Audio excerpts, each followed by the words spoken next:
விஜய் டிவில மகாநதி சீரியலோட ப்ரோமோ வந்திருக்கு. அதுல காவேரி கிட்ட அவளுக்கு பார்த்த மாப்பிள்ளை கார்த்திக் வந்து பேசிக்கிட்டு இருப்பான்.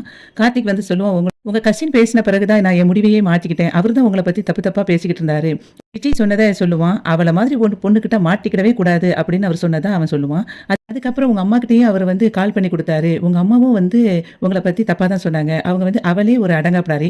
அவள போய் கட்ட போறீங்களா? அப்படிங்கிற மாதிரி அம்மா சொன்ன டீட்டெயில்ஸையும் அவன் வந்து சொல்லிக்கிட்டு இருப்பான். உடனே காவேரி வந்து வீட்டுக்கு வருவா. அவங்க அம்மாகிட்ட அப்படியே கோவத்துல வந்து கத்த ஆரம்பிச்சுருவா. அந்த ஆளு கூட சேர்ந்துக்கிட்டு என்னைய பத்தி தப்பு தப்பா அந்த பையன்கிட்ட பேசியிருக்க. நீலாம் உண்மைக்குமே எனக்கு அம்மா தானே எனக்கு சந்தேகமாவே இருக்கு. நீ இனிமே என் கூட இந்த வீட்ல இருக்கவே இருக்காத. எங்கேயாவது தயவு செய்து கிளம்பி போயிரு அப்படின்னு சொன்ன உடனே அவங்க அம்மா வந்து பயங்கரமா அழுதுகிட்டு இருப்பா.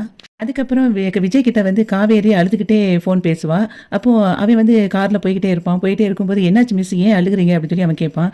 சாயங்காலத்துல இருந்தே அம்மாவ காணோம் அப்படின்னு சொல்லிட்டு பயங்கரமா அழுத உடனே விஜய் சொல்லுவான், அழாதீங்க இன்னொரு 10 நிமிஷத்துல நாங்க வந்துருதேன் அப்படின்னு சொல்லிட்டு இருக்கிற மாதிரி இன்னைக்கு மகாநதி சீரியலோட ப்ரோமோ இருந்தது.